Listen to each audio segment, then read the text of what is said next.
Titanic was a British ocean liner. We all know about it, the largest ship at the time. It was considered unsinkable, going from Southampton, England to New York City on its first voyage. But we all know the story. It hits this iceberg that it wasn't expecting to hit, and this unsinkable ship with these watertight compartments, because the damage was below the waterline and too many of those compartments were compromised, Titanic begins to sink.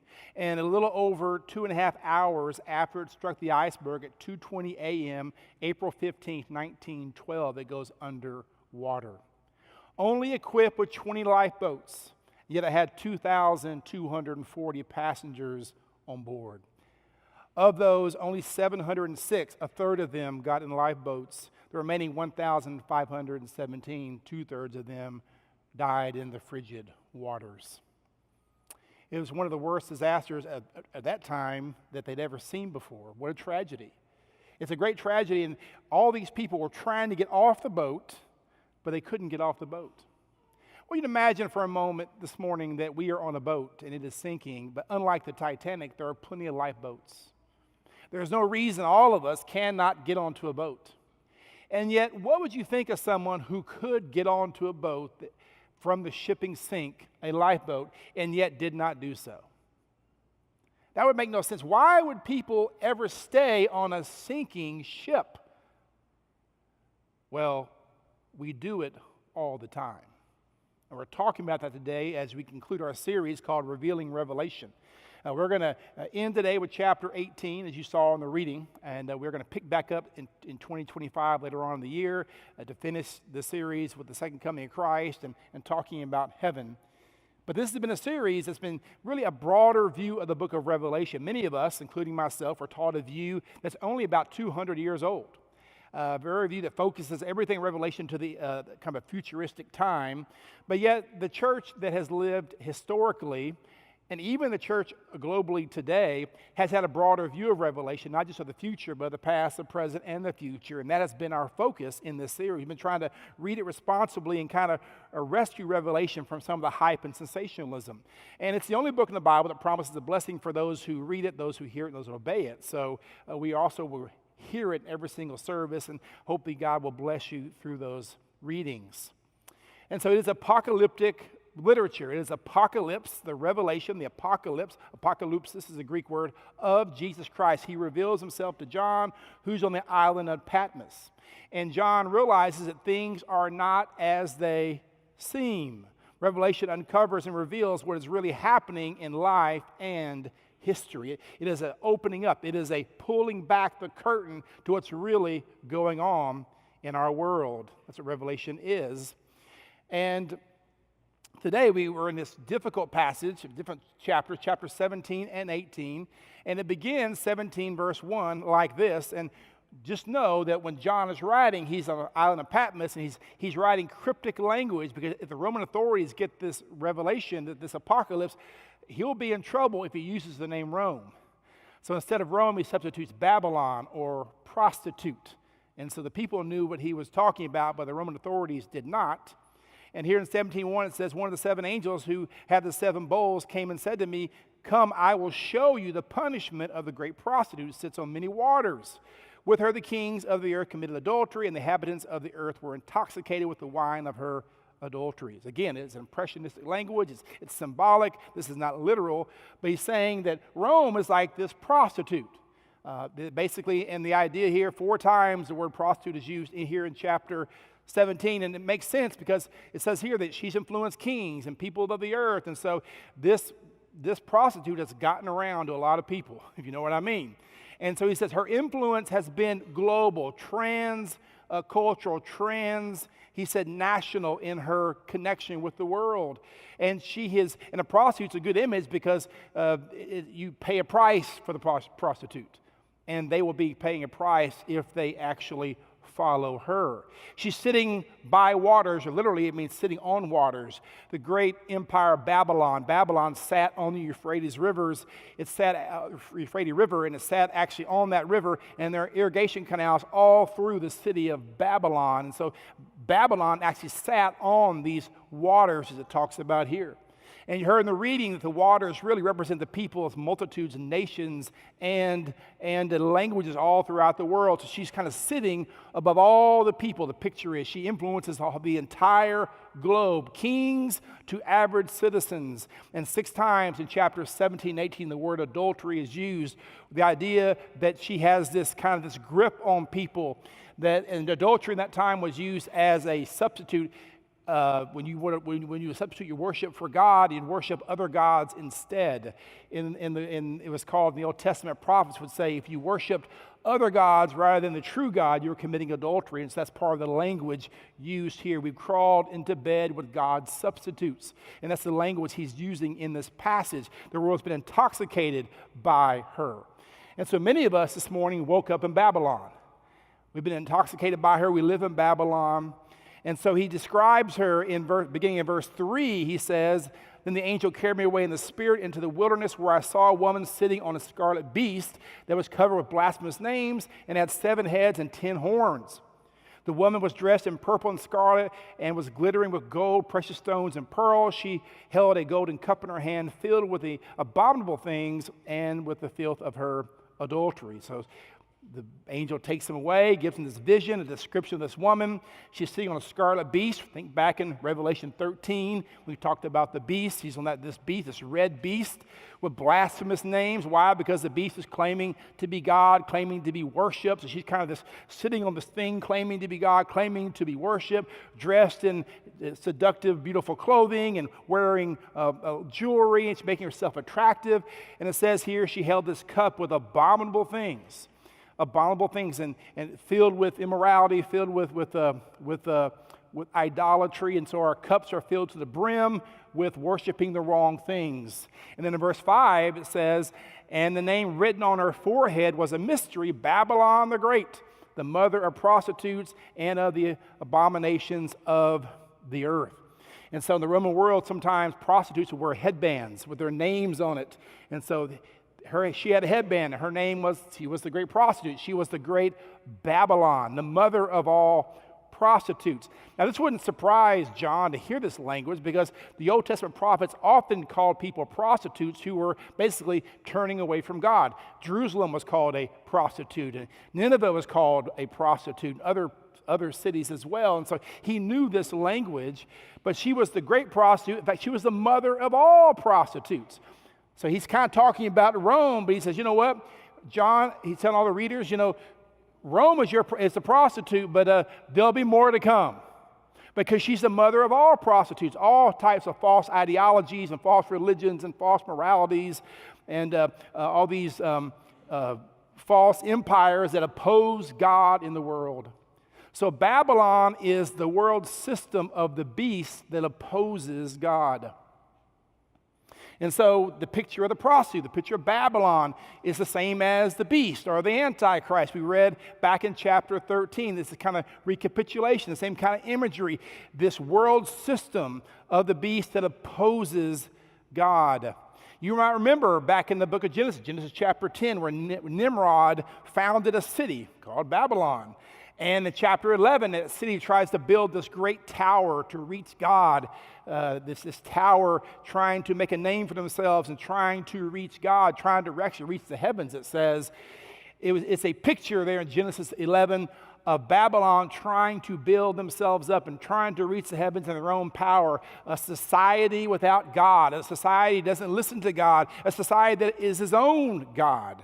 And so Babylon has that history. Remember, God confused their languages, called the Tower of Babel. But it has its roots way back in the Old Testament of people trying to take the place of God and call their own shots. And that's what we see happening here. The Babylonian influence has been operating all throughout human history from the time of Genesis. And so Babylon is the prostitute, right? The prostitute is the exact opposite of the New Jerusalem, the bride. And you see the scriptures on the screen, also in your outline. We're not going to read them, but if you read chapter 17 and 18, which we're in today, it's all about Babylon. You read 19 through 22, it's all about the New Jerusalem. You read 17 and 18, it's all about the prostitute. You read 19 to 22, it's all about the bride of Christ. And he's basically saying, don't live for the Babylon, live for the New Jerusalem. Don't live in the great city, live for the holy city. Don't live for the prostitute who has other gods, but live for Jesus, be his bride. You only have one God. So they had this kind of this tension point and contrasting. And Babylon counterfeits the New Jerusalem, but is fake. The prostitute masquerades as a bride, but is not. And so what you have in Revelation, basically from chapter 17 through 22, is the tale of two cities. The tale of two cities, Babylon, New Jerusalem. And the question is, it's a discipleship question, because one represents evil, and one represents good, one represents Satan, one represents God. The discipleship question in the book of Revelation, in this portion, is, toward what city am I going to orient my life? Is my thinking, my focus, my passion, my resources going to move toward Babylon, a city apart from God, or is that going to move toward the New Jerusalem, the city of God? And the question is, where do you live? Right? I'm not asking you your geographical zip code. I'm not asking you what your address is, your physical address. I'm asking you, spiritually speaking, where's your heart? Where do you live? Do you live for this world, or are you living for the world to come, the kingdom God is bringing into this world even now as we speak? Because that is the discipleship question of the book of Revelation. And sadly, many of us choose to worship Babylon. Many of us woke up today in Babylon. And all of us are marked by Babylon. And so here you have this contrast between the two, and he's talking about the tension points here. And so there's an outline, if you look on the screen behind me. We're not going to read all of 17. All of 18 was already read for you. But I will kind of quickly walk you through the outlines. At least you know the chapters are about. You've heard the reading. And in chapter 17, really, it's about Babylon the Great, the prostitute. And we already read, really, verses 1 and 2, the introduction. We already read, really, 3 through 6, kind of her description, riding on this prostitute, riding on this beast, getting power and authority from him. Then he goes into her identification, verses 7 through 13, and begins unpacking that and what that might actually look like. And it's in this part of the book of Revelation that one of the most controversial passages, or at least debated one, comes up. You'll see on the screen behind me, Revelation 17:9. This calls for a mind of wisdom. We have to be wise how we understand the revelation, he says. The 7 heads are the 7 hills on which the woman sits. So what are the 7 heads, the 7 hills, where most people believe he's talking about Rome, because Rome actually was called the 7 hills. Rome was built on 7 hills. So in one sense, he's talking, as he's talking about who's the prostitute, who's Babylon, it is the 7 hills, it is Rome. He's talking geographically about Rome being the beast, the Antichrist, the Babylon, right, the great prostitute. But he also talks about 7 kings, 7 kings.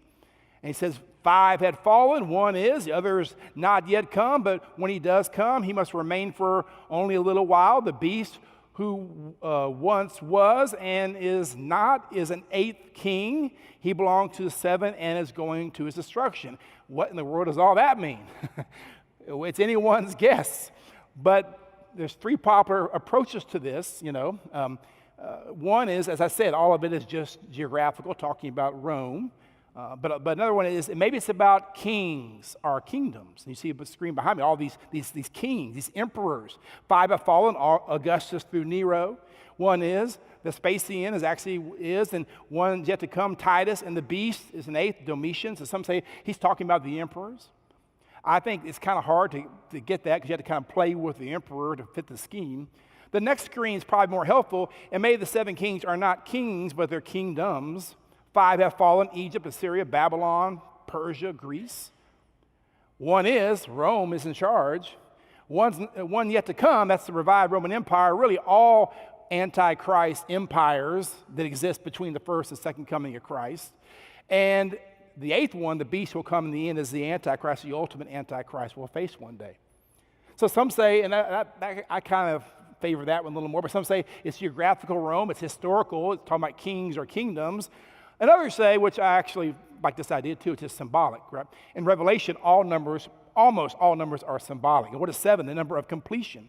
And so 7 kings refers to the fact that Babylon, Rome, the Roman Empire that opposes God, is complete. It is strong. It even has 10 horns, I'll go on to say, right? 7 heads and 10 horns, these 10 kings that we'll talk about. And so if you go back to the outline. That's kind of the identification. She's basically the strong force, this Babylon. But he ends the chapter by talking about her destruction in verses 14 through 18. Kind of echoes back to the sixth bowl of chapter 16 there. But he talks about her destruction and how Christ will come back one day and he will end all of this. He will end all of this. And so the readers are going, yes, Babylon one day will be defeated by Jesus, right? And so they're being encouraged by these words. And those who are called and chosen and faithful, they will actually finally be relieved of the beast's power over them as Christ comes and wins and we become overcomers. And that's kind of how the chapter ends, chapter 17. Chapter 18 is Babylon the Fallen. Babylon the Fallen. This is the lament, right? Because Babylon now is fallen, it's been defeated, and now you have basically this lament where all of a sudden now all those who benefited from Babylon, who benefited from the prostitute, now are lamenting the fact that she actually is gone, that God has defeated her. And so in verses 1 through 3, you have her fall, that she is fallen, and then you have in verses 4 through 8 a warning. Titanic is sinking, get off the ship. Babylon has fallen, so you need to exit because Babylon's going down. Then you have the woes of the kings and the woes of the merchants and the woes of the sailors, beginning in verse 9 of chapter 18. And what you have here basically is a requiem. You have a song of lamentation. You have 3 funeral dirges of all those who have benefited, all the kings, the government, all the merchants, the economy, that has benefited. As she collapses, so they will cry out. And so in verses 9 through 10, the kings cry out, they weep and they mourn. And the word actually has this idea of mourning, of expressing uncontainable, audible grief. And they cry out, woe, woe, because she has fallen.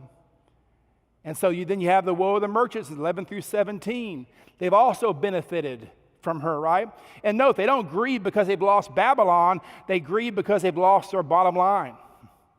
And so what the services they were getting from the prostitute now are not being offered anymore. And they're not benefiting anymore. And so they are woeing as well. Woe, woe, says the merchants of the earth. And the same thing here now with these sailors in verses 17 to 19. Those who benefit, those who are running the ships, and they are also weeping and mourning, and they say, woe, woe as well. And if you heard the reading, it said for all 3 of those, the kings, the merchants, the sailors, it says for 1 hour. In 1 hour, Babylon fell. And what they're saying is, it's not real, it's symbolic, but what it's saying is, in a flash, in a moment, Babylon looked strong, the Roman Empire looked very strong, but it has fallen. And that's what gets them, is that no matter how strong Babylon might appear, the Revelation says things are not as they seem. Babylon will fall, and God brings it down. They never anticipated this. That's why all the woes. They didn't expect it to happen. The people in the Titanic never expected it to sink. They weren't ready. One of the reasons we were so shooken and shaken up by 9/11 was not only because we were attacked by a foreign power, but what got us was these 2 symbols of stability and strength in a matter of moments collapse in one day. We never thought it was possible. That kind of woe, that kind of grieving is what he's talking about here. If you live for the world, listen, if you live for Babylon, if you find all your hopes and your purpose and your dreams, if all that's attached to the things of this world, in a flash, in an hour, quickly it will crumble all around you and you'll say, whoa. And that's what he's saying here. It is the cry of the ages. All those people who put their hope in Babylon, and yet she falls.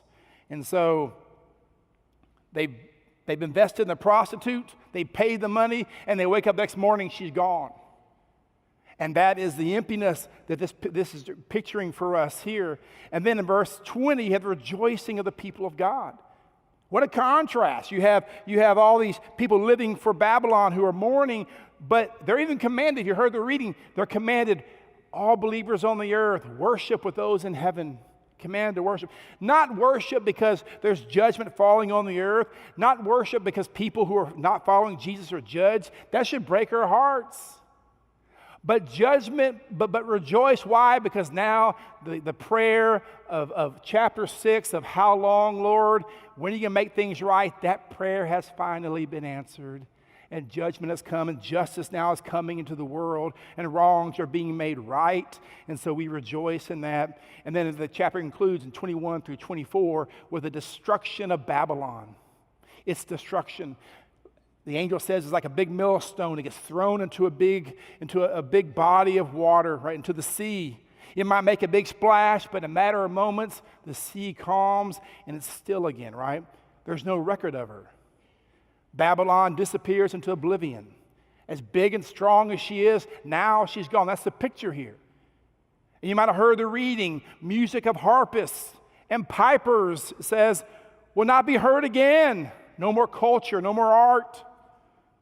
He says here, no worker of any trade will ever be found again. No more labor, no more industry. You might have heard it where he says, he went on to say, the voice of the bridegroom and the bride will never be heard again. No more marriage, no more family life. Everything now is over. It will forever be over. Never, never again. It's repeated 6 times in this passage. Music and manufacturing, work and weddings, it's all over. Babylon has fallen. So let me talk about some highlights as we kind of wrap this up. Revelation 18:1. Another angel comes up and shouts, fallen, fallen is Babylon the Great. In chapter 14, we were told that Babylon was going to fall, but now we're seeing it actually elaborated in chapters 17 and 18, echoing Isaiah 21:9, where Isaiah himself prophesied the fall of Babylon years earlier. And so here you say it's falling. In fact, it's interesting. In the Greek language, he actually uses the past tense.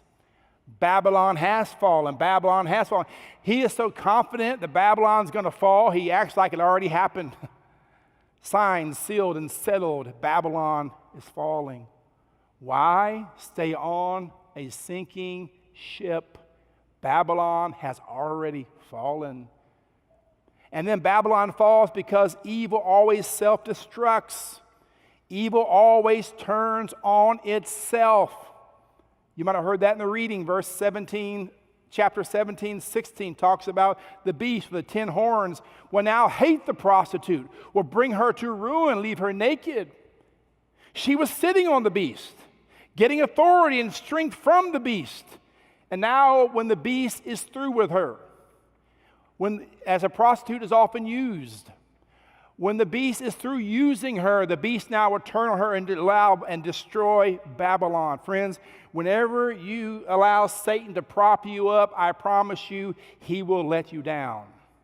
He will turn on you. If you're getting strength and you're getting authority from the ways of this world, one day it will flip on you. And that's what this story is talking about.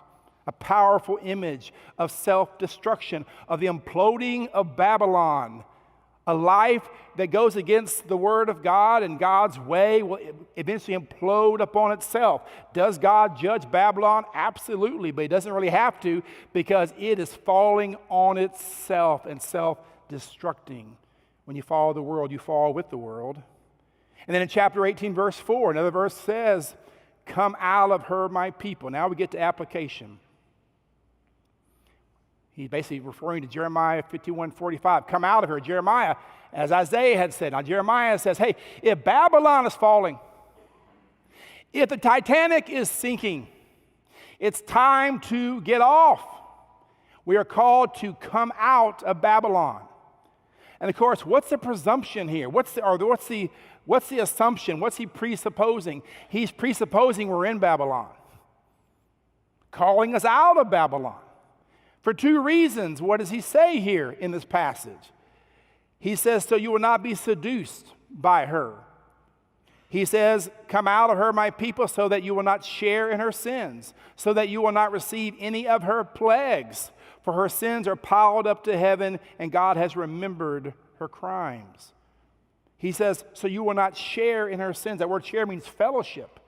You will not fellowship, have a shared life with her. You will not have koinonia with her. You will not actually be an accomplice to all that she has done. And then also the second thing he says, so you will not receive any of her plagues. Stay with her, you'll suffer with her. Share in her sins, you'll share in her punishments. As God judges Babylon, if we're in Babylon, we get judged too. If we're out of Babylon, we don't get judged. For her sins are piled up to heaven. The word piled means to glue together. Her sins are glued all the way up to heaven. Eugene Peterson in the Message put it this way, her sins stink to high heaven. Remember Babylon wanted to build a tower all the way to heaven? It's finally done it. And the sins have stacked up all the way to the gate of heaven. And God says he's judging that. Come out of Babylon. What does that mean? How do we come out of Babylon? I mean, because Babylon's everywhere.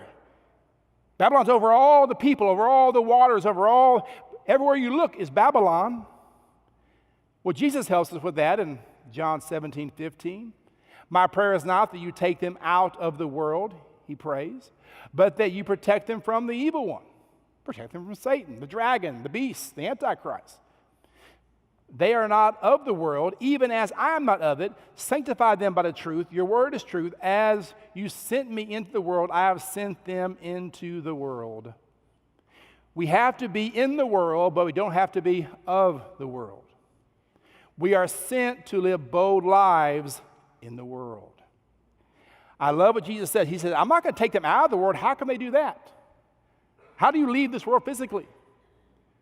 Paul said the same thing to the Corinthians. We can't leave the world.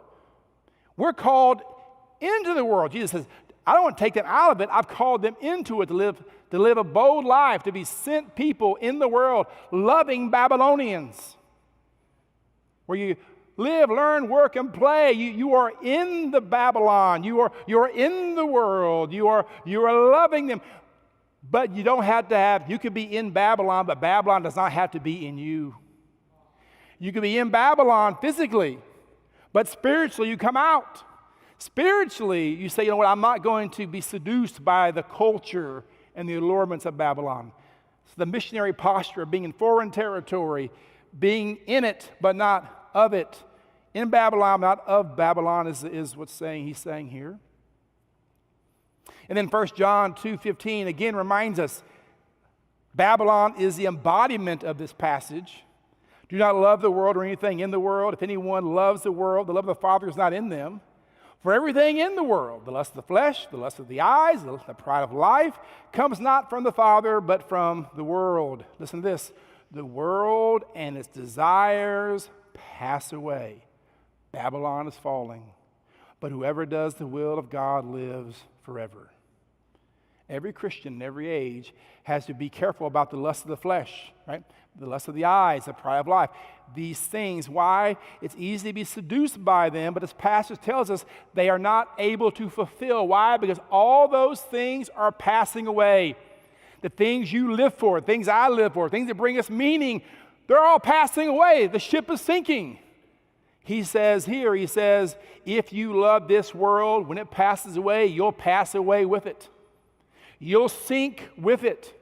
But if you love God, right, not oriented toward Babylon, oriented toward the New Jerusalem, if you love God, he says, you will live forever with him.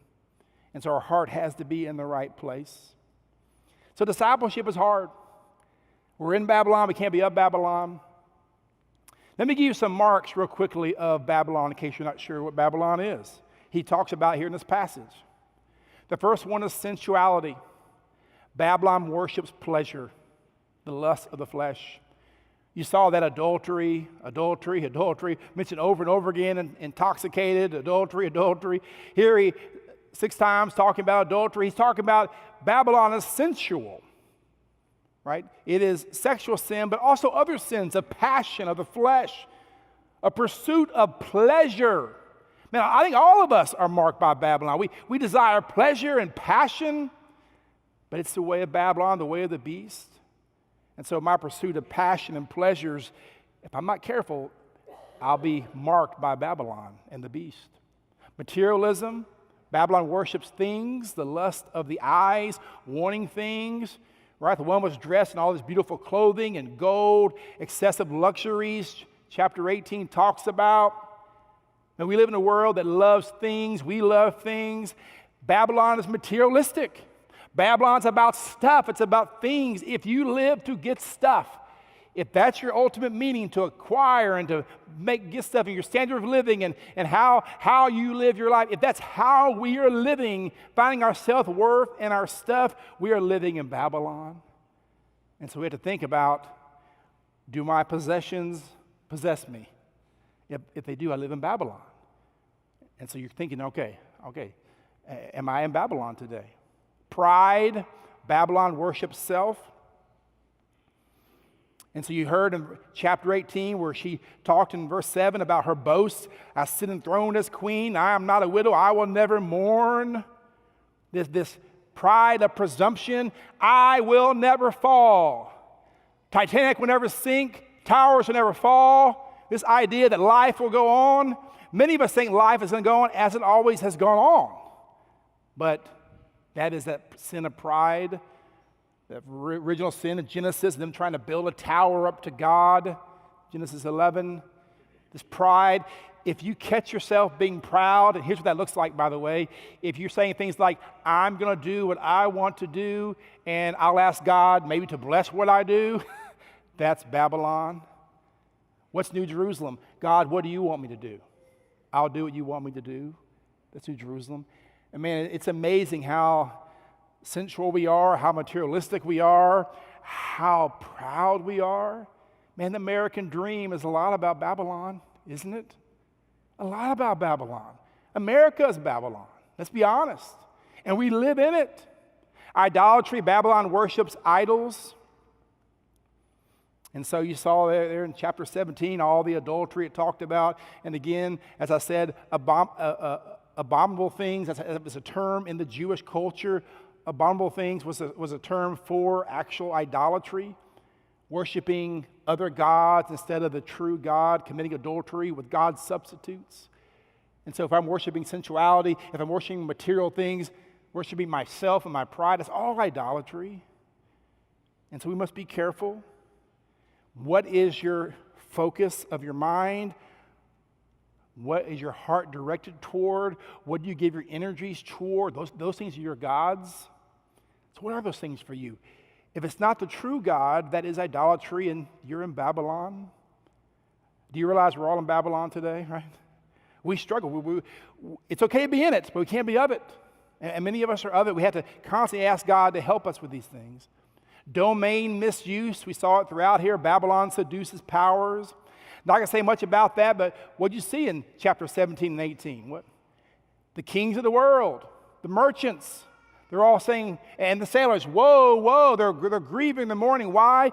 They've been seduced. All these domains, whether it be government or whether it be economy, education, the arts, all these domains that get misused by the beast, and Babylon, they get abused by the beast, which is why we must be careful putting too much hope in culture or government or all these things. Why? Because the beast uses those things, as it did here.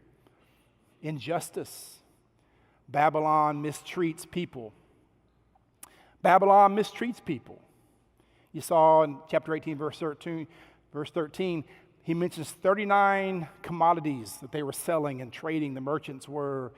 But that last one, the 29th one, was cargo, it says, of human beings sold as slaves. Literally, it's bodies, a little translation is cargoes of bodies, that is the souls of people. They didn't use the word slave. He said the cargo was bodies, souls of people. And it was a problem in that time. In the Roman Empire, actually in Rome itself, 1 out of every 3 people was a slave in Rome.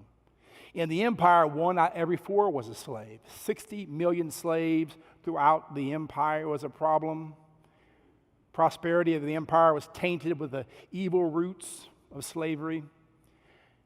And yet, even in our world today, there are estimated 50 million slaves in our world today. Illegal in most countries, but 167 countries still have some form of slavery that's not illegal. Forced migrant labor, debt bondage, sex trafficking, child labor. India has 11 million slaves, the worst violators. China has 6 million. But even America, The Babylon here, we have over 1 million slaves in our country. And so we're thinking about this. When you make a purchase, you're thinking about this. Not just quantity, I want more. Not just quality, I want the best. But think about equality. Who made what I'm buying?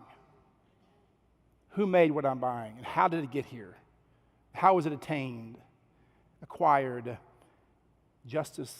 Babylon doesn't care about justice, only about feeding, sensual desires, material things, pride. And lastly, violence. Revelation 17:6 talks about that she was drunk with the blood of God's holy people, those who bore the testimony of Jesus. She slaughtered people. There have been more martyrs for Jesus Christ in the 20th century alone than all the previous 2,000 years of the past centuries combined. Why? Because Babylon always doesn't just pollute the world, it persecutes God's people. Wherever you have Babylon, you have death, you have violence. Whether it's the front end of life with abortion or the back end life with euthanasia, Babylon kills, a violent culture. And so as you went through that list, let me ask you, are you in Babylon? Any symptoms of Babylon that you are dealing with? Do you see areas, man, I think I'm in Babylon. Sensuality, materialism, pride. Are you there today? Idolatry. But Babylon has fallen. As strong as Babylon seemed in the Roman Empire, they were strong whenever John wrote these words, and he says, it has fallen. They go, it's fallen, the empire's strong. It wouldn't fall for another few centuries. You might think this world, your house, your standard of living, everything, you think, man, this is set. Friends, it's going to fall. It's going to fall. Where do you put your hope? Babylon has fallen. It has fallen. Discipleship questions. Toward which city am I oriented? Great question to ask. Is my focus toward Babylon for meaning? Yes, it should be. Your focus should be Babylon for mission, but not for meaning. Or is my focus New Jerusalem, the great city or the holy city? And then I will change my direction by blank. Today, what is your application? Man, I think I'm being too sensual. I think my passions drive me, or man, material things are too important to me, or whatever we talked about. What do you need to do today to change? And then why stay in Babylon if it's going down? That's a great question to close with. I hope you have the image of Titanic in your mind. Why would I stay on a sinking ship? Well, friends, many of us today are on sinking ships called Babylon. And you're getting so much fulfillment out of it. But I'm telling you, friends, as strong and stable, as unsinkable as you think it is going down. The only security we have is in Jesus Christ. Come out. Why? It's going down. And so when we pick up this series again, sometime in the next year, we are going to start with chapter 19, which is the second coming of Jesus Christ. So, hey, Babylon's going down, but New Jerusalem is going up. And who wants to be part of New Jerusalem, huh? Yes. Father, we thank you for this reality today that we heard. It's a hard truth. But Lord, I pray you would search our hearts. Toward what city are we oriented? Whose disciple are we going to be, the lambs or the beasts? God's or Babylon? Where are we going to focus, Father? May we be people who live bold lives sent into Babylon, but at the same time, even though we're in it, we are not tainted and we're not of it. But we have enough separation to put our hopes, dreams, and strength not in something that's passing away, but it's something that's getting stronger every single day, and that is the kingdom of God of the New Jerusalem. That's our prayer in Jesus' name. Amen.